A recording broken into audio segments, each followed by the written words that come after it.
Селям алейкум, хайрлах шамлар. Витаю в эфире телеканала АТР. Вы смотрите информационную программу «Бугунь». В студии для вас традиционно работаю я, Гульсум Халилова. И в следующие 3 часа с нашими гостями в этой студии мы будем обсуждать самые актуальные новости, которые касаются непосредственно временно оккупированного Крыма. Я рада представить гостя нашей студии Борислав Береза, народный депутат Украины 8-го скликання. Витаю вас. Витаю вас. Давайте нашу беседу начнем со следующего информационного сообщения. Президент Владимир Зеленский заявляет, что не знает ответа на вопрос, когда отношения Украины и России вернутся к довоенным. Без возврата Крыма общение между будущими поколениями Украины и России будет невозможным, заявил президент Владимир Зеленский в интервью «Украинской правде». Давайте его послушаем. Соромно буде російському народу через кілька років за те, що сталося. Без повернення Криму не буде єднання, можливості нормально і відверто дружно спілкуватися українському і російському народу в майбутньому поколінні. Це неможливо. Ми сусіди. Ми живемо в цій квартирі і ніхто переселятися не збирається. Разделяете ли вы мнение президента о том, что через несколько лет Крым вернется в состав Украины и станет причиной тому стыд российского народа за аннексию? Что имел в виду президент? К сожалению, президент Украины в последнее время говорит много вещей, которые тяжело вкладываются в здоровую голову. Например, он говорит, что он хочет заболеть коронавирусом, чтобы людям показать, как это тяжело и плохо. Он рассказывает о том, что 5 тысяч, 6 тысяч гривен нормальная зарплата в Украине. Он рассказывает о том, что без хамона можно прожить, на следующий день его фотографируют в отделе хамона. У него проблемы с представлением. Дело в том, что президент хочет всем понравиться. У него такая работа, что он хочет всем нравиться. Если вы будете рассказывать ему о том, что вы сторонник здорового образа жизни, он будет рассказывать, что полезно бегать, питаться мюсли, обязательно соблюдать диету. Если вы расскажете ему, что вам нравится Макдональдс, он обсудит с вами прелести ближайшего гамбургера или какой-нибудь картошки фри. А президент будет говорить то, что хочет слушать его электорат. И вот этот он посчитал, что это правильно сейчас сказать. Он видит, какой негатив вызывает идея подачи воды в Крым. Он видит, как вызывает идея переговоры с оккупантом при условиях, в которых сдаются какие-то интересы Украины. И он начал подыгрывать уже другой стороне. И кроме того, давайте откровенно говорить, через 3 года стыдно станет власти, я сомневаюсь. Хотя есть один вариант, когда я соглашусь тогда с президентом. Это может произойти в случае отстранения Путина от власти. Такое возможно, все что угодно. На сегодняшний день Путина рейтинг упал просто удивительно. 25%. Да, 24,7 даже. Кстати, у Зеленского тоже сегодня упал, 37 уже посмотрели. Да, мы обсудим падает, это падает. Так вот, я хочу сказать, что у него падает рейтинг. Начинает нарастать большое количество проблем. Падение нефти и коронавирус выбили Россию вообще сейчас из колеи. То есть существует много проблем. И эти проблемы Россия не факт, что преодолеет. Кроме того, существует внутренний сепаратизм России на Кавказе, в Татарстане, в Удмуртии, Республика Саха. Я специально изучаю сейчас просто вот все горячие точки, возможные в России. И если Россия загорится, а такое может произойти, то им будет не до Крыма. И в этот момент нужно быть готовым к тому, чтобы вернуть себе Крым. Ну, может, как раз-таки президент Зеленский имел в виду, что в течение нескольких лет может измениться путинский режим? Тогда его слова да богу в уши. Но я могу сказать, что Путин будет отбиваться, очень сильно будет отбиваться. Он, если будет уходить, то это будет очень кровавый уход. А какой может быть состояться самый негативный сценарий? Самый негативный, вплоть до запуска и использования ядерного оружия. Потому что Путин — это человек, который будет пугать всех, что если он уйдет, начнется хаос. Ему надо показать, что произойдет с Россией, если он будет отстранен. На сегодняшний день ведь идет операция трансфера власти в России. И мы видим, что при всех вариантах Путин не хочет отдавать ее. Он все равно остается в любом варианте. Обнуление его президентских сроков, возможность продлить до 30-х годов в правлении и так далее. То есть ситуация заключается в том, что Путин не хочет отдавать власть. Это классическая российская советская модель. Когда генсеки не хотели уходить, они уже впадали в старческий маразм, как тот же самый Брежнев, но не уходили.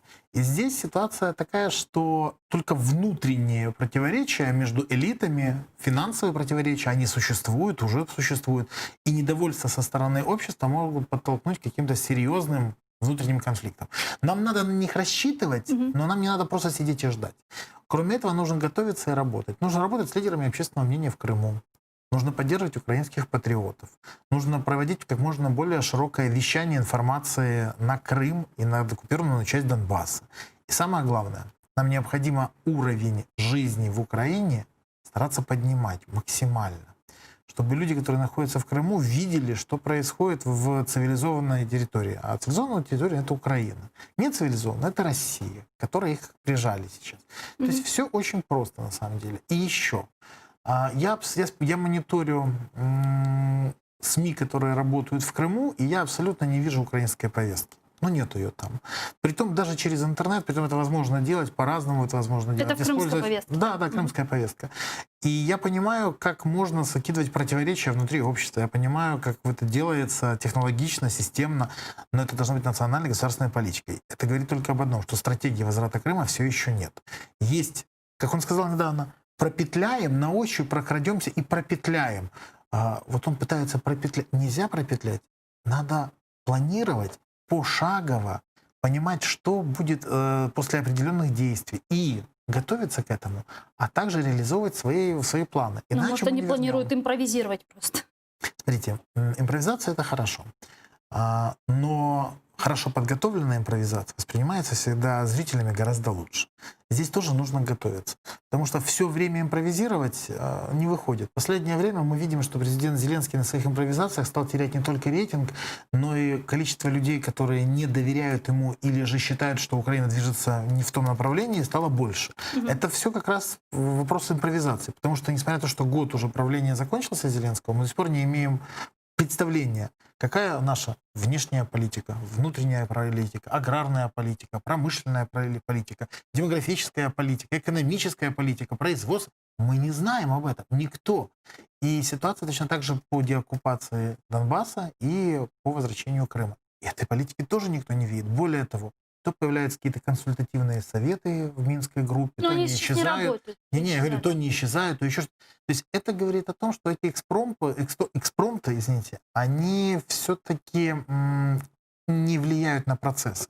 То есть мы видим, как меняют форму, упаковку, а сути нет. Но вот не кажется ли вам, что все-таки тема Крыма в последнее время начала все чаще звучать из уст президента и как-то активизировалась? Если вспомнить его пресс-марафон, да, первый, и если вспомнить пресс-конференцию президента Зеленского, понятно, что все зависит от журналистов, от тех вопросов, которые он задает. На пресс-марафоне последнем темы Крыма не было, за исключением телеканала АТР, который спросил, и президент сказал. Правда, он не ответил конкретно на эти вопросы, но все-таки он сказал про переговорные площадки. И спустя этой пресс-конференции мы видим Дмитрия Кулебу, который на пресс-брифинге в Германии говорит о том, что Украина планирует начать обсуждение и формирование какой-то международной платформы по неизбежной деоккупации Крыма. Разве это не хорошая новость? Это прекрасная новость. Просто господин Кулеба является последовательным проукраинским политиком, который пытается действительно приложить максимум усилий для возврата Крыма и для деоккупации Донбасса. То есть, как бы это действительно, я это видел еще, когда он был послом Украины в Совете Европы, в Парламентской ассамблее Совета Европы.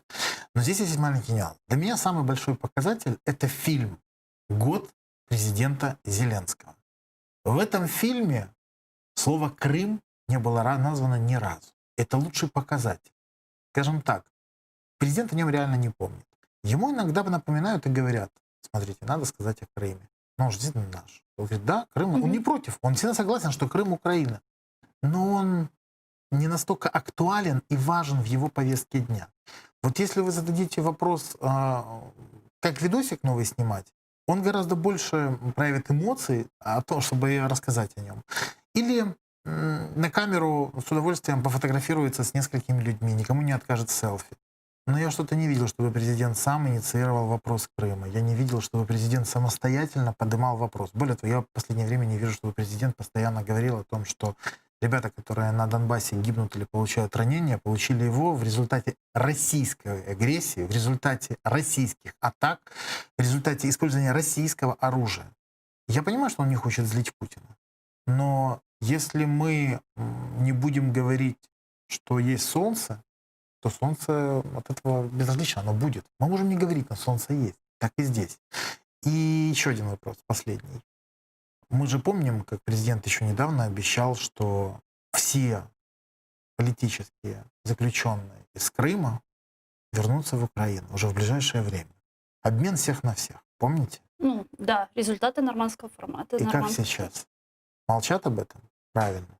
Потому что россияне вытащили всех, кого хотели. А теперь дальше проблема. И эта проблема усугубляется. И проблема усугубляется тем, что надо заканчивать с аматорством и заниматься системно. Более того, проблема в том же еще состоит, что, давайте откровенно говорить, россияне могут в Крыму нахватать столько, сколько им надо. Безусловно. Проукраинских, настроенных крымских татар просто большое количество. И они их просто могут хватать и пачками. Украинцы, которые продолжают считать, что Крым — это Украина, и говорят об этом, находятся в зоне риска в Крыму.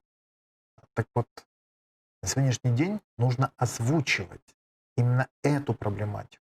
Нужно педалировать постоянно эту тему в Европе, Соединенных Штатах, в ООН и показывать, что Россия является флагманом в нарушениях прав человека в Крыму с утра до вечера. Постоянно в повестке должно быть Совета Безопасности ООН рассмотрение этих вопросов. Этого нет. Потому что, еще раз говорю, президент о Крыме вспоминает, когда его спрашивают, а не сам ставит эту тему во главе повестки. Ну вот если говорить о создании какой-то международной платформы по неизбежной деоккупации, как вы думаете, что это может быть? Я не знаю, но это должен предлагать он. Я действительно не знаю почему, потому что мне тяжело представить эту платформу в формате президента Зеленского. Это должно быть, во-первых, достаточно серьезная структура, в которой были бы завлечены люди, являющиеся авторитетами в современном мире. Я бы привлек туда большое количество людей, начиная от Папы Римского, потому что он действительно авторитет в современном мире, кончая до известных политиков, которые являются переговорщиками. И это важно, и это нужно делать, и эта тема должна стать актуальной. Более того, эту тему надо подогревать очень серьезно в средствах массовой информации на Западе, не в Украине. Для этого нужно создавать контент, и для этого у нас даже есть Министерство информационной политики, которое сейчас возглавил господин Ткаченко, бывший продюсер канала 1+1. Поэтому я могу сказать, и народный депутат Украины, ко всему еще. Вот. Поэтому я могу сказать, что мы понимаем, кто это должен делать. Может ли господин Ткаченко создать такой контент? Безусловно, он талантливый медиа-менеджер. Будет ли он создавать? Мы увидим. Но если этот контент не появится, то это значит, что и для господина Ткаченко, и для господина Зеленского этот вопрос скорее попытка озвучить, а не сделать. И тогда мы четко можем говорить, что президент не просто увиливает от ответа о Крыме и о деоккупации Донбасса, а президент просто-напросто даже не понимает, как решить этот вопрос, и поэтому никого не привлекает. Потому что, он очень часто не привлекает людей, когда сам не разбирается. Нужны эксперты.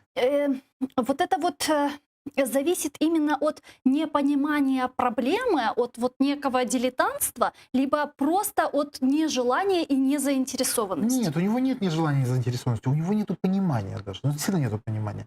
Когда-то бывший экс-премьер-министр Гончарук сказал, что у него в голове ветер летает, там пусто. Это правда. К сожалению, компетенции Владимира Александровича Зеленского в плане государственного управителя на очень низком уровне. Он ведь никогда не был ни политическим, ни деятелем, ни активистом гражданским. Он никогда он был в стороне. В тот момент, когда на Майдане люди собирались, он в этот момент Майдан не сопутствовал. Более того, он шутил на эту тему, он снимал неплохие видосики о том, как Юля сидит в тюрьме. Тогда это были мультики под заказ партии регионов, и это выходило на Интере. Но, вы знаете, при всем этом он абсолютно комфортно себя чувствует. Но при всем этом... Сейчас очень можно закончить эту объясню. И при всем этом он аполитичен. То есть он реально хочет хорошего. Я это вижу. Он хочет, чтобы в Украине все было хорошо. Просто хорошо для Зеленского и хорошо для Украины — это часто разные вещи. И он не понимает, что без территориальной целостности, без объединения всего общества, или хотя бы большей его части, без создания национальной идеи и без идеи экономической независимости, Украина так и не станет полноценным государством. И время, которое он правит, это время потерянное. И это значит, что нам придется опять проходить многие этапы. Мы теряем время. К Ну, сожалению. так или иначе, вокруг же Зеленского есть достаточно опытные люди. Многие очень хорошо отзываются о вице-премьер-министре Алексее Резников, да, который является очень опытным юристом. Дмитрий Кулеба, которого вы упомянули выше. Я с большим уважением отношусь к Алексею Резникову. Мы давно знаем друг друга. И более того, я могу сказать, что он является одним из лучших юристов Украины. Но господин Резников, он лишь переговорщик в процессе. Давайте честно говорить. Вектор ему выставляет президент. Так же, как и вектор выставляет президент господину Кулебе. И не может у министра иностранных дел отличаться позиция от президента кардинально. Поэтому мы сейчас видим определенное телодвижение. Но я могу сказать, что и Резников, и Кулеба делают все возможное для достижения результатов. Могли бы они добиться большего? Пожалуй, да, если бы их работа была бы поднята на более высокий уровень, и к ней было бы больше внимания в Украине. Я считаю, что на самом деле большой недостаток у Зеленского это то, что он не погружается в проблематику. Он очень поверхностный. И он, к сожалению, не хочет погружаться. Но люди, которые вокруг него, как вы сказали, Резников, Кулеба, есть еще пару человек, например, был Пристайко. Это неплохие эксперты, но они меньшинство. А ложка меда, помещенная в бочку дегтя, не делает ее более съедобной. Так и здесь. Вокруг него достаточно большое количество из Лиги смеха, 95-го квартала, Ермак, Баканов, Трофимов и все остальные, которые раньше были, скажем так, немножко не в политике. И на сегодняшний день мы видим, что они, мягко говоря, не державники. Это классические временщики. Вот вы говорили про политических заключенных. Вот недавно госсекретарь США Майк Помпео вчера во время представления доклада Госдепартамента о свободе вероисповедания в разных странах мира за 2019 год призвал Российскую Федерацию освободить всех незаконно удерживаемых украинцев, а также подчеркнул, что она должна вернуть контроль над аннексированным полуостровом Украине. Давайте послушаем.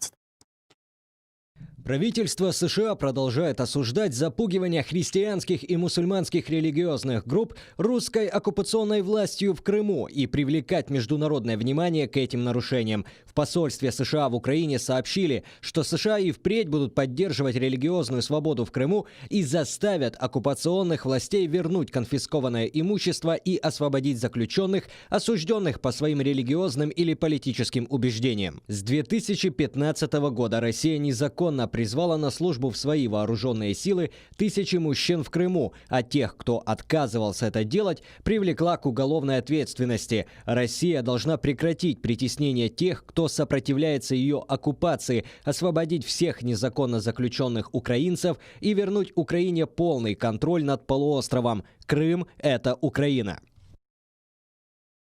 Ну, а с нами сейчас на прямой связи Леонид Ємець, народний депутат 7-го та 8-го скликань. Кстати, ваш колега по парламентській асамблеї Совета Європи. Да. Вітаю вас.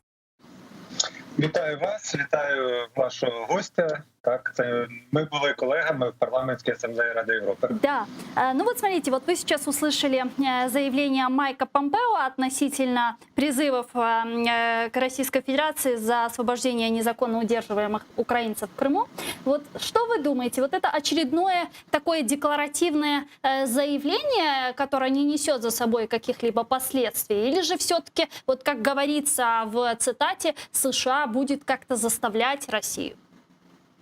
Ну, за що я люблю Сполучені Штати, це за те, що вони дуже прямолінійні і в даному випадку вони набагато прямолінійніші, ніж Україна. Хоча здавалося б, окупована територія саме української держави, але саме Росія,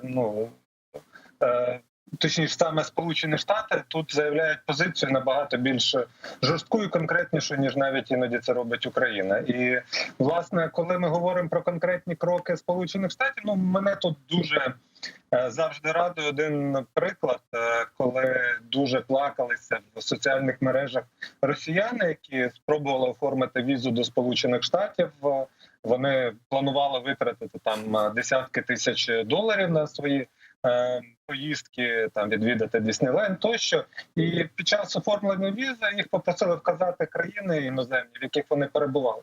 І ті вказали, а їх потім викликають і кажуть: ну дивіться, ви ж в Криму були, от ваші фоточки з мережі, ви самі розміщували, але ви не вказали, що ви були в Україні. У росіян такі очі, це там з Москви хтось їхав, вони кажуть, так це ж Крим, Росія, і кажуть, ні, Крим – це Україна, а ви, шановні наші російські друзі, порушили, в тому числі американське законодавство, не вказали іноземну країну, в якій ви перебували. Тому, вибачте, кукіш вам, як то кажуть, російською мовою, а не віза до Сполучених Штатів. І ставлять такий здоровий штамп з забороною на, мабуть, на все життя відвідувати Сполучені Штати, бо спробували обманути Сполучені Штати Америки росіяни, не вказавши, що відвідали Україну, коли були в Криму. От тепер перед кожним росіянином, який хоче поїхати і не лише в Америку, а й в багато інших країн, з якими Сполучені Штати мають спільну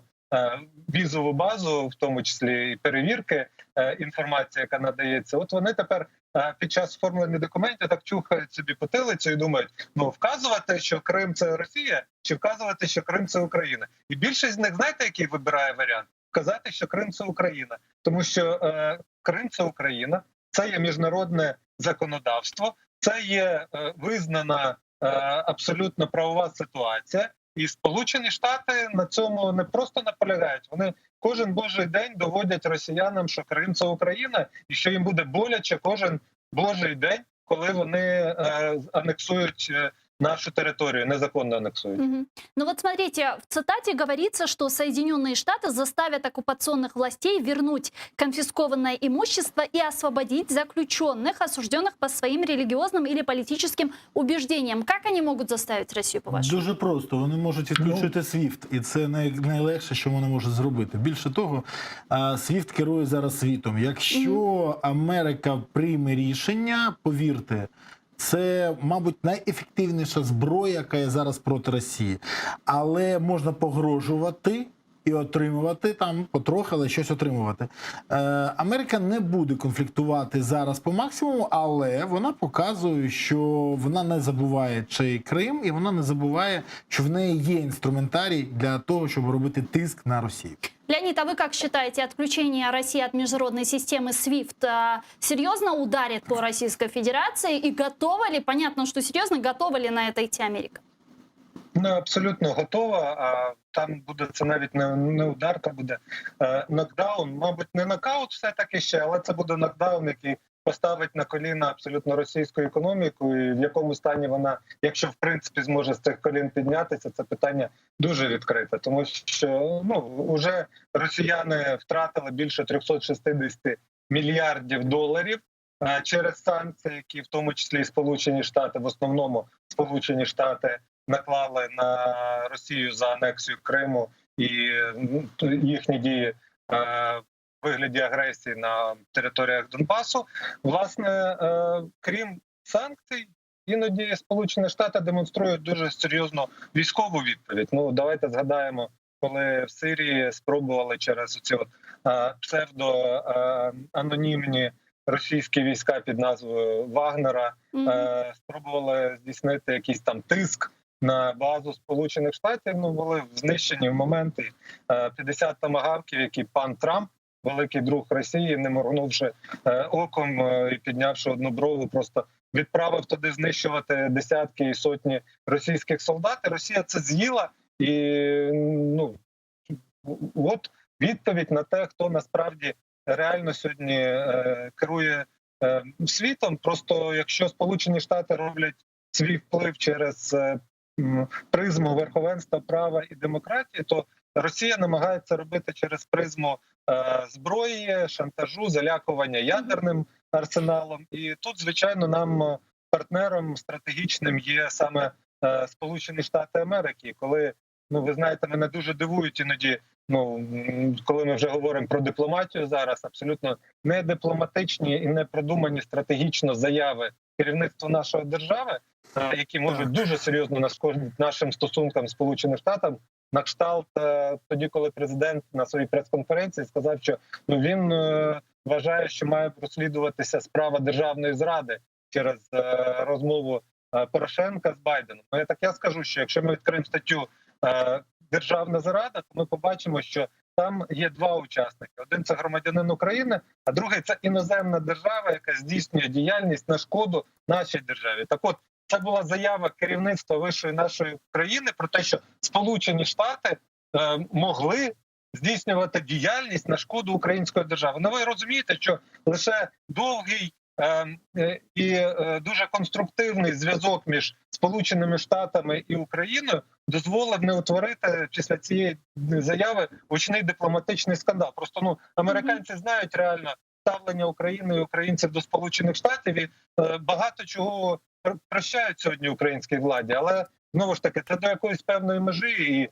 сьогодні, після внесення президентом закону про всеукраїнський референдум, мені цікаво, це спосіб попіарити, чи це шлях до легітимізації анексії Криму і агресії на Донбасі, яка може закінчитися спробою провести через референдум і, так би мовити, зняти відповідальність з себе, перекласти її на український народ, ідею про створення окремого статусу для окупованих територій. От сьогодні для мене це питання надзвичайно актуальне. Я думаю, не лише для мене, а для наших стратегічних партнерів. Вони хочуть знати, де наша українська влада демонструє акторську гру, а де вона здійснює реальні кроки і що де чого приховує. Тобто у нас оця зовнішня політика, яка йде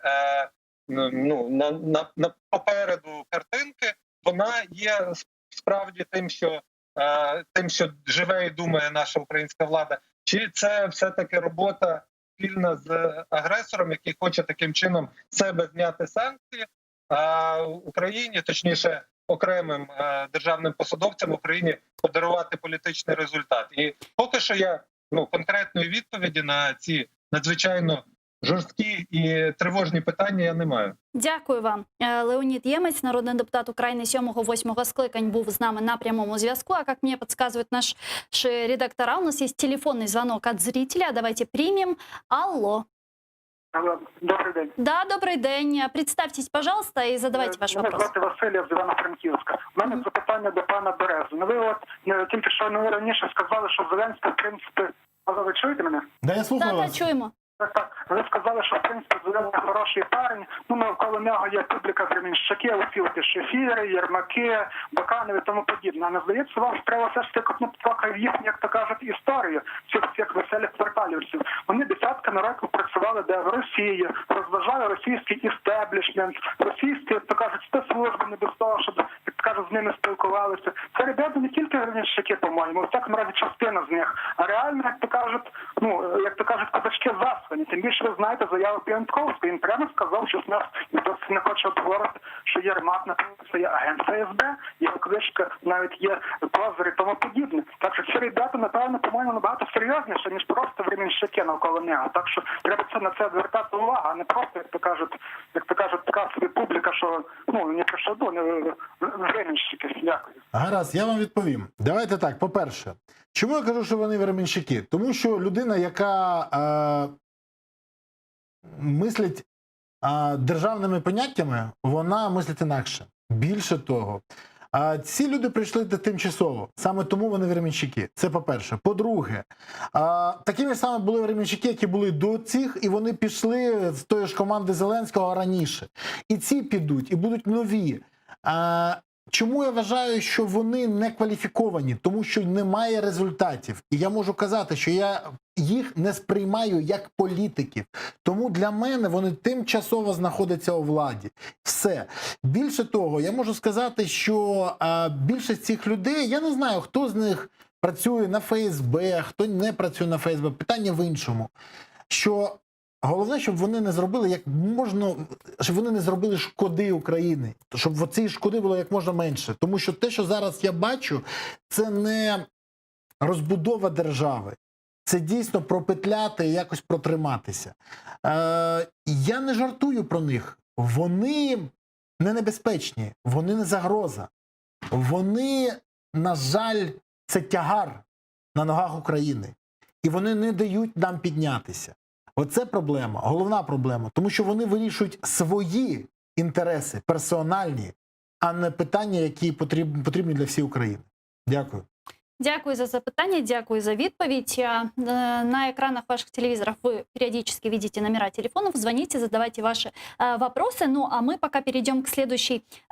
Перед тем, как перейдем к следующей новости, вот я хочу закончить тему с политическими заключенными. Да. Вы вспоминали нормандский формат, результаты нормандской встречи. Всех на всех, да, и после этого президент Зеленский неоднократно говорил, что существует несколько треков политических заключенных, а один из них связан как раз-таки с крымскими татарами, но на пресс-конференции он ссылался опять на COVID-19, на коронавирус, на пандемию, и поэтому сейчас это все сейчас остановилось, но после завершения пандемии реально ли, что политических заключенных наших освободят? Какова вероятность?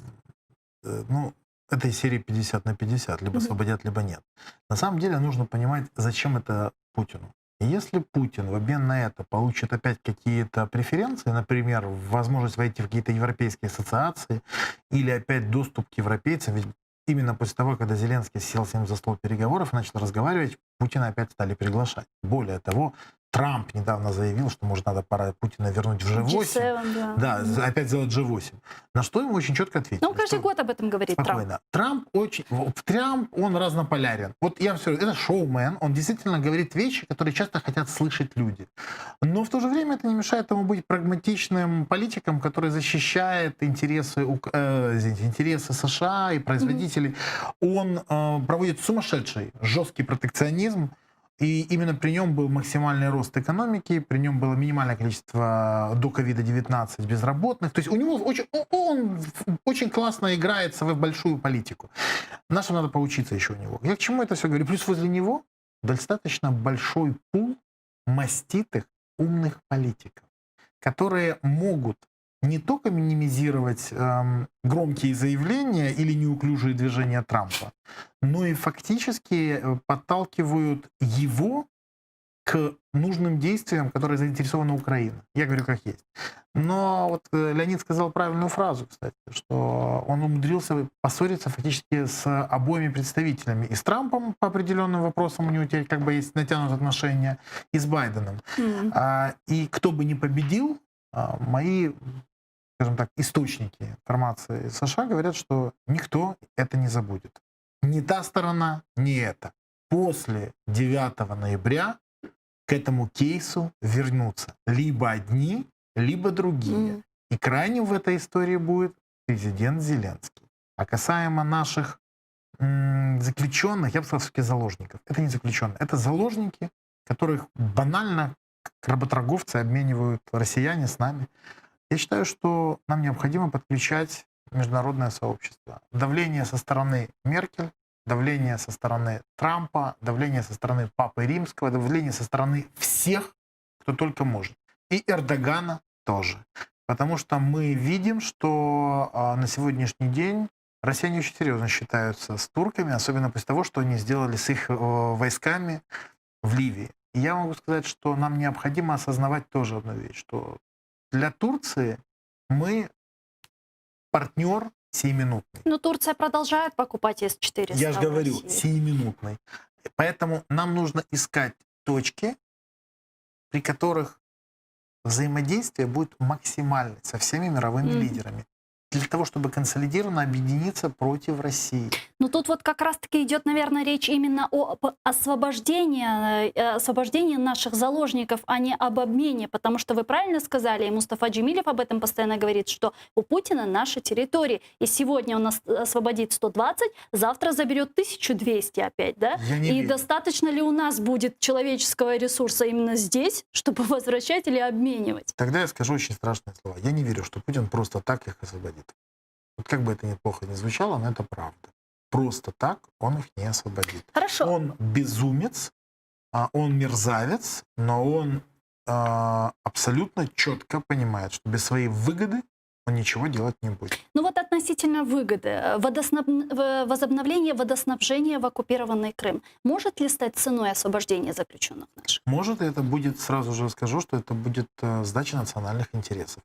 Это приведет к расколу внутри общества, я подозреваю, даже не просто к протестам, а это приведет к таким процессам, которые могут дестабилизировать очень сильно Украину на длительный период. Но в политических украинских кругах обсуждается ли этот вопрос? Обсуждается? Обсуждается обычно это представители ОПЗЖ и слуг народа озвучивают. На Херсонщине от руководства страны требуют сделать официальное заявление, отрицая возможность любого водоснабжения Северокрымским каналом воды в оккупированный Крым. Соответствующее открытое обращение к президенту Украины, председателю Верховной Рады и премьер-министру обнародовали представители общественных организаций 9 июня на пресс-конференции в кризисном медиацентре Херсона. Давайте послушаем цитату. Мы, представители гражданского общества Херсонщины, с нарастающим беспокойством наблюдаем за активностью государственной власти и приближенных к ней политиков и консультантов в вопросе возобновления поставок в оккупированный Российской Федерацией Крымский полуостров Днепровской воды Северокрымским каналом. Мы категорически протестуем против возобновления водоснабжения и даже против начала дискуссий на эту тему. Водоснабжение и электроснабжение может быть восстановлено только после деоккупации и восстановления территориальной целостности Украины. Вот такая вот цитата. Смотрите, для того, чтобы поставить точку в этом диалоге, пускать воду Крым, не пускать воду Крым, для политиков, я предложу последнее решение Европейского суда по правам человека, которое на требования крымского рыбхоза с обращением в Европейский суд по правам человека на основании того, что они испытывают сумасшедшие убытки от того, что Украина не пускает воду, у них там дохнет рыба. Они потребовали компенсацию убытков. На фоне этого Европейский суд по правам человека отказал им, потому что существует первая статья Конвенции по правам человека, где каждая страна, которая несет ответственность за эту территорию, обязана предоставить все необходимое. И в случае оккупации это является страна-оккупант. Благодаря усилиям нашей делегации в Парламентской ассамблее Совета Европы, Россия признана страной-оккупантом и страной-агрессором. И согласно той же самой Конвенции по правам человека, она несет всю полноту ответственности за обеспечение всех людей, которые находятся на этой территории. Или же должна покинуть эту территорию, чтобы ее обеспечивала Украина. Ну и плюс, если в Крыму будет какая-то гуманитарная катастрофа, Украина же ведь может это использовать в качестве иска в международные суды, обязана. Да? Но там самая интересная история, что гуманитарной катастрофы не будет. Там воды хватает ровно на то, чтобы людям ее хватало, а вот на обеспечение военных баз, на обеспечение солдат Российской Федерации, на обеспечение какого-то производства, извините, пожалуйста, это не наша проблема, это проблема оккупантов. Вот оккупанты пусть этим занимаются или идут прочь. Мы готовы обеспечить водою нашу территорию сразу после того, когда возьмем ее под контроль. Других вариантов не будет. Недавно, вы знаете, 3 июня, если я не ошибаюсь, на заседании комитета рассматривался вопрос о внесении в зал голосования постановления с осуждением призывов разблокировать подачу воды в оккупированный Крим. Однако, как ви знаєте, комітет, цитирую, члени комітету рекомендували не включати до порядку денної сесії. Почему? Потому что в комитете большинство представителей слуг народа. Большинство слуг народа, соответственно, их голосование уже заранее известно, они побеждают. Что бы ни хотели все остальные члены комитета, по-другому никак. А слуги народа, я же говорил вам, что они двуличны, и у них нет представления, что Крым — это территория Украины постоянно, и об этом надо говорить, и для них это не настолько важно. Поэтому мои слова, которые я говорил в начале программы, сейчас лишь подтверждаются. Но вам не кажется, что вопрос воды в Крым — это вопрос из серии «Россия агрессор», на Донбассе война или конфликт? Да. Крым, Украина или что? А вас не удивляет, что Верховная Рада не может проголосовать осуждение России, использование Россией победы над фашистской Германией, нацистской Германией? И это использование, и парламент не голосует, слуги дали 120 голосов. Это вам пример из почти 250. Вот вам пример настоящий. Остальные не проголосовали. Слуги народа уже нет единства? Слуги народа уже нет единства, и я вам больше того скажу, что сейчас каждое голосование собирается. Я общаюсь со слугами, очень многие голоса дают другие фракции, опять же, зачастую, к сожалению, сейчас это уже превращается в торги. Я думаю, что в ближайшее время парламент еще поработает, а ближе к осени мы увидим паралич парламента и, скорее всего, его неработоспособность. Вот один из таких важных вопросов, да, это и внесение изменений в Конституцию Украины в 10-й раздел о крымско-татарской национально-территориальной автономии. Ведь это тоже один из вопросов, когда можно двух зайцев убить. В первую очередь это реализация прав крымско-татарского народа, да, на самоопределение. Президент Зеленский реально может стать президентом, который войдет в историю как президент, который реализовал право целого народа на самоопределение. Ну и плюс, почему бы не подергать за усы тигра? Наверное, потому что страшно тому, кто может дернуть за усы тигра. А еще, наверное, потому что он до сих пор не может назвать, что это Россия на нас напала. Как он недавно сказал, я хочу там, чтобы поддержать наших защитников. Защитников от кого? Ну скажи вслух, что защитников от Российской Федерации, от Кремля, от Путина, от российских войск. Скажи это, не бойся. А он боится. Поэтому, я думаю, тигра он дергать за усы не будет. Не столько потому, что боится тигра, а просто потому, что сама мысль об этом ему претит. Давайте про Донбасс еще поговорим с вами. Представитель России в трехсторонней контактной группе по Донбассу Борис Грызлов заявил, что Киев отказался обсуждать политическую часть Минского комплекса мер с представителями оккупационных администраций и фактически вышел из Минского процесса. Далее цитата.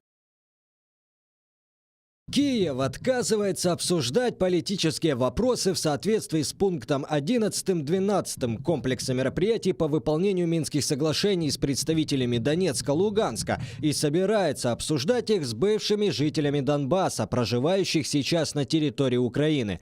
Киев решил вести переговоры с людьми, которые сами назначил. Такая позиция фактически означает выход Украины с Минского процесса. Мы видим, что киевская власть продолжает курс на обострение ситуации на Донбассе. Украина преднамеренно срывает процесс обмена удерживаемых лиц, отказывается от своих обязательств не преследовать лиц, прошедших процедуру обмена, данных раньше.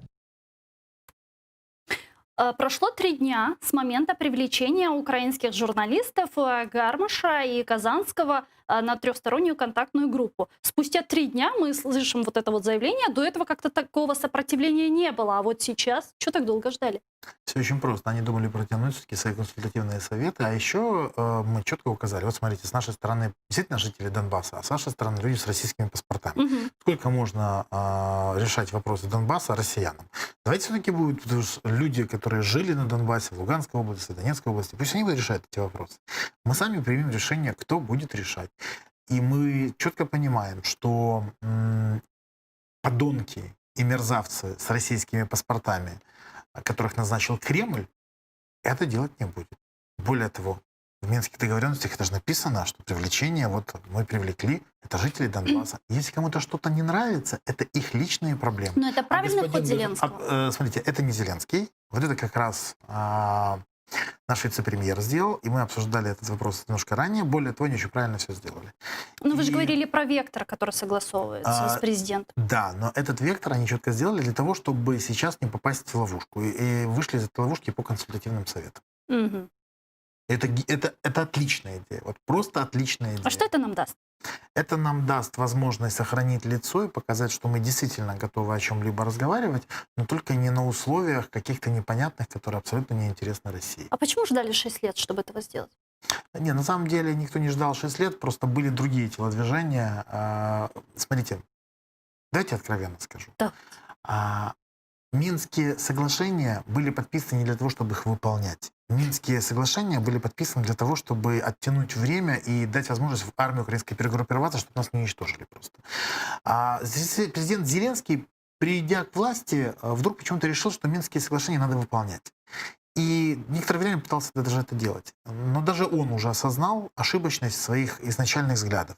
Поэтому сейчас он стал фактически последователем Петра Порошенко в этом вопросе. Я вам больше того скажу. Мы когда-то обсуждали, что у него есть 2 варианта всего. Либо стать Януковичем, либо стать Порошенко. Я объясню, в каком формате. Он может уйти либо в пророссийский лагерь, либо в проукраинский лагерь. У него нет других вариантов, он посередине не удержится. И поэтому сейчас он вдруг начинает признавать, что да, просто перестать стрелять не работает. Выполнять Минские соглашения нельзя. Через некоторое время он поймет, что россияне его все равно обманут, и поймет, что воду в Крым пускать нельзя. Но для этого нужно время. К сожалению, он не хочет погружаться в этот вопрос серьезно. Если бы он погрузился до того, как шел бы в политику, он бы уже давно все понимал. А сейчас он бегает по своему личному грабельному полю, грабли бьют его по лбу, и он каждый раз говорит: да что ж это такое, опять? Да, опять. До тех пор, пока он не перестанет делать круги по этому грабельному полю. Я надеюсь, что президент у нас не мазохист, осознает все быстро, отойдет с этого не самого лучшего поля и доверит все-таки выполнять свою работу людям, которые компетентны и знают, что надо делать. Поэтому то, что сейчас мы видим, это продолжение старой стратегии. Поверьте. То есть, по сути, Минск выполнять никто и не собирался.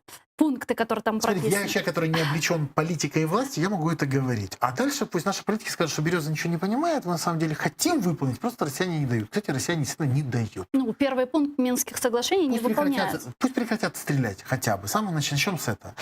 И еще одна вещь. Кстати, да, касаемо развода и всего остального. Ведь когда президент разводил войска, ему говорили: не надо разводить, потому что стрельба продолжается. Но он хотел, и он развел. И на сегодняшний день он очередной раз убедился, что в своей неправоте. Но это была уступка. Это была не уступка. Это была Для встречи в нормандском формате. Нет. Он хотел просто показать, что он реально может принести перемирие Украине. Но, к сожалению, он теперь уже понимать начинает, что мир можно получить двумя вариантами. Либо победой, либо капитуляцией. Других вариантов нет. А как вы думаете, наши западные партнеры понимают, Конечно. что Минские соглашения выполнять никто не собирается? Смотрите. И что они нам нужны как раз-таки для ужесточения санкций против России? Смотрите, россияне играют точно такую же игру, только со своей стороны. Поэтому европейцы, они далеко не глупые, но у них нет единой политики по Украине. И это большая проблема. И мы не используем это. Более того, я вижу сейчас отсутствие работы в парламентской ассамблее Совета Европы. Многие думают, что коронавирус этому мешает. На самом деле я общаюсь постоянно с своими коллегами по ПАРСЕ, я общаюсь с западными коллегами, я общаюсь с судьями ЕСПЧ. И многих удивляет пассивная позиция Украины на сегодняшний день. Это время можно было использовать для приватных переговоров, для кулуарных соглашений. Никто не делает этого. К сожалению, это время теряется, бездарно теряется. А нужно постоянно его использовать. Поэтому европейцы понимают, что происходит, но играют в ту же самую игру. Они реально хотят принудить либо одну, либо другую сторону пойти на какие-то уступки. Кстати, еще хочу сказать. Для России Донбасс достаточно тяжел. Он сильно тяжел. Если Крым для них это уже понятная история, которая вроде как они пытаются сейчас, они захватили и держат, то Донбасс, он начинает раздражать. И на сегодняшний день они ищут варианты, как бы с него соскочить, но сохранить лицо. И то, что сейчас продолжается, это идеальная история. Да, это может быть таким, но это может быть и замороженный конфликт. Но Россия наверняка просто так хотела бы отдать Донбасс, да? А в любом же случае они захотят поставить туда свою марионетку и сделать с Украины конфедерацию. Поэтому, и тут мы опять сталкиваемся с проблемой. Но нас это не устраивает. Поэтому здесь ситуация, к сожалению, патовая. Но и тут нереально найти компромисс. Нет, нереально найти компромисс. Здесь может решить вопрос только время. Бывший спецпредставитель США по вопросам Украины Курт Волкер считает, что США не сыграли достаточно весомую роль в поддержку Украины в переговорах с тех пор, как он покинул пост спецпредставителя в сентябре прошлого года. Также он выразил обеспокоенность действиями Франции и Германии. Почему? Слушай. Теперь все возлагается на Францию и Германию. И что у меня вызывает грусть, так это то, что Франция и Германия четко не заявляют, что Россия является нарушителем Минских договоренностей. Она есть их подписантом, частью договоренностей, а не сторонним наблюдателем. Она есть участником конфликта и не выполнила взятые на себя обязательства. А и вправду, почему до сих пор нет нового спецпредставителя Держдепа по вопросам Украины? Скажем, это показывает только одно, что на сегодняшний день вопрос Украины не стоит актуальным для Соединенных Штатов Америки. И то, что отношение к Зеленскому негативным, это тоже маркер. Потому что иначе бы мы уже увидели совершенно другой результат. Кроме того, мы видим пассивную игру самой Украины. Например, опять же, мои источники говорили, что на Западе очень негативно восприняли, когда Зеленский отказался поддержать западных лидеров в вопросе, что это именно Иран сбил ракетой. Он тогда начал сказать, что мы будем разбираться, хотя ему перед этим показали информацию, полученную с помощью разведок Канады, Соединенных Штатов и других стран. Он отказался это делать. И это тоже плохой маркер, потому что европейцы и американцы таких вещей не забывают. И я еще раз говорю, он некомпетентен, он не понимает многих вещей. К сожалению, мы получили на должности президента человека, который мыслит киношными шаблонами, а не оценивает все с точки зрения большой политики или большой дипломатии. А когда говорит об этом наш друг Курт Волкер, он говорит правильно. И Германия, и Франция являются теми государствами, которые вернули Россию в парламентскую ассамблею Совета Европы. Почему они это сделали? Потому что вопрос экономик. И они захотели экономического сотрудничества. А вот тут к нам на помощь пришли Соединенные Штаты Америки. Россию вернули. А вот на Северный поток наложили санкции. И на сегодняшний день Северный поток никто не строит. Хотя недавно еще кричали, что до Нового года будет запущен и так далее. Так вот здесь мы можем увидеть, что Европа далеко не монолитна и разные точки зрения. Например, поляки против Северного потока, немцы за, датчане против, итальянцы на сегодняшний день не могут определиться. Нам необходимо больше играть в международную политику. Но, к сожалению, вектор международной политики в Украине очень слабый. Мгм. Вот мы с вами сегодня говорили про рейтинги. Давайте обсудим немного эту тему. Согласно результатам опроса КМИС, если бы выборы в Верховную Раду Украины проходили бы в конце мая, начале июня, то «Слугу народа» поддержали бы 28% избирателей среди тех, кто уже определился. Напомню, в июле 2019 года «Слугу народа» на парламентских выборах поддержали 43,16% избирателей. С нами сейчас политический эксперт Валерий Клочок. Давайте его приветствуем. Здравствуйте, Валерий. Доброго дня вам, вітаю вас. Доброго дня, вітаю вас. Ну что ж, с чем вы связываете падение рейтинга в «Слуги народа»? Ну, там не настільки велике це глобальне падіння, і говорити про якусь тенденційність доволі складно. Тим паче, подивіться, останнє дослідження КМІСу, яке було проведено от у ці дні, саме в кінці травня, початок червня і попередньо в травні, то тут навіть ріст там на кілька десятих відсотка, але це в межах похибки. Я думаю, що про якусь таку вже суттєве падіння ми будемо говорити згодом, тому що за визначенням вже ми мали побачити зниження рейтингу Зеленського, «Слуги народу» як мінімум вдвічі, але поки що такого не відбувається. Тому я вважаю, що поки що на політичному полі в Україні така доволі феноменальна ситуація, коли виборці дають більший кредит довіри новообраній владі, ніж то було зазвичай. Бо, як правило, через рік правління будь-якого президента чи будь-якої правлячої партії, то суттєво просідав рейтинги. А тут на фоні дійсно провальних показників як в економіці, так і в політиці загалом, а навіть відсутності цих показників, рейтинг зберігається. Ну і, звичайно, я вважаю, що певний відбиток на ситуацію з рейтингами наклала і епідемія, яка була введена в Україні, карантин, бо він до певної міри просто заморозив політичну активність виборця, який доволі пасивно реагує на те, що відбувається. Сьогодні, після того, як нас, вибачте, випустили з цієї клітки, дали можливість трошки працювати. Звичайно, ці заміри поки що ще не проводилися, вони доволі такі ж сумнівні.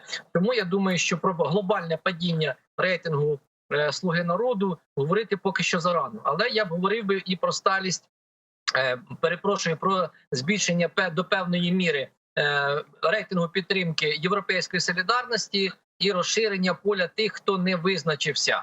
І ми побачимо ще дуже цікаву картину після сьогоднішньої заяви Вакарчука, тому що це ще певний відсоток виборців, які голосували за цю партію, там хоч і не багато, 7, але є. Так от, прошарок тих, хто не визначився, він сягає близько 20%. І він не те, що збільшується впродовж року, але він є доволі сталим. Виборець в очікуванні нової політичної сили, за яку буде голосувати, або ж в очікуванні якихось певних змін від тих політиків, які є, кроків доволі рішучих, і в такому випадку він може визначатися. Я не виключаю, що навіть така ситуація може зберігатися і збільшуватися прошарок тих, хто не визначився, аж до моменту виборів, і вони будуть визначатися безпосередньо в день виборів. Тому тут говорити конкретно про якісь підстави для зміни рейтингу поки що зарано, як на мене. Дуже дякую вам, Борислав. Да. Пане Валерію, вітаю вас. Це Борислав Береза. Вітаю. Я хочу сказати вам, знаєте, я погоджуюсь з вами майже у всьому. Більше того, я погоджуюсь, що зараз дуже важко визначитися, хто б за кого голосував, тому що ще немає багато прізвищ, які ми побачимо. І більше того, ми розуміємо, що коли будуть вибори, то буде зовсім інша економічна ситуація в Україні. І все зміниться. Але давайте казати відверто, ще недавно рахували, що Зеленського 41%, сьогодні вже 37%. 10% за місяць від його рейтингу – це дуже багато. І ми бачимо, що кількість людей, які впевнені, що Україна йде не туди, збільшується. Це головне питання. І головне питання, що Зеленський не може нічого запропонувати виборцям, які за нього голосували. І саме вони не можуть визначитись, за кого ж тоді голосувати зараз. Тому, так, погоджуюсь, будемо чекати нові проекти, будемо чекати нові обличчя або старі обличчя, або ми будемо чекати, що люди зроблять новий вибір в ім'я прагматизму. Хоча це було б найкраще в історії України. Да, абсолютно. До певної міри я з вами також погоджуюсь. Єдине там падіння рейтингу 4% від 41 до 37, про які ви говорите. Так, ну це настільки важливо, але дослідження проводили різні соціологічні групи. Це також дуже суттєво. Але да, тенденційність до падіння є. І в цій частині дійсно нам не вистачає прагматизму, про який ви говорили. Багатьом. Для цього треба ще часу. І тут нам часу треба забагато, тому що попередні надбання суспільні, вони такі, як є, і вони ось показали себе. Ми їх побачили. Їх треба переусвідомлювати, треба доносити це і трохи витримати. Тому я думаю, що вибори може відбудуться парламентські, наприклад, раніше строку, да? А з президентськими то поки що все зрозуміло. Тут ситуація доволі поки що складна. І багато факторів, які на неї впливають, в тому числі і коронавірус. На жаль, це так і є. Він накладає відбиток. Дуже дякую вам, Валерій Клочок, політичний експерт, був з нами на прямому зв'язку.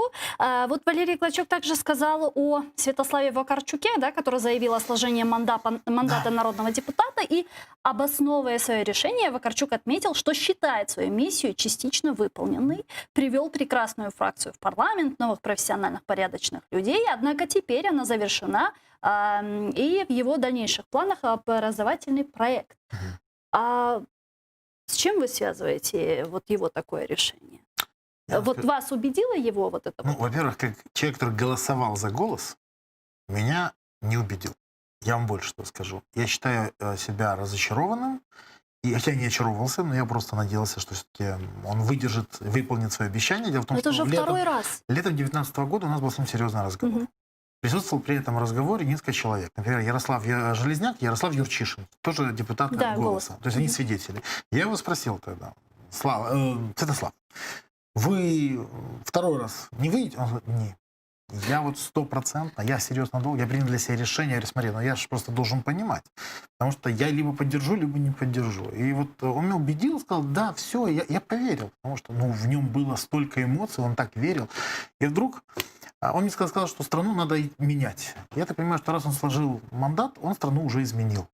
Вот единственное, что я вот уже говорил об этом, во всем надо искать хорошее. Да, мы потеряли сегодня депутата Вакарчука, но сегодня нам вернулся певец Вакарчук, который споет нам «Я не сдамся без бою», «Не моя война» и все остальное. Но вот глобально это не подрывает доверие к «Голоса» фракции? больше нет, потому что у нас в Украине лидерские партии лидерского типа. Давайте реально говорить, если бы во главе «Голоса» был не Вакарчук, многие бы за него не голосовали. Здесь то же самое. Он фактически предал своих избирателей, я абсолютно в этом уверен, я говорю как есть, это обидные слова для него, может быть, но это правда. Он не должен был так поступать.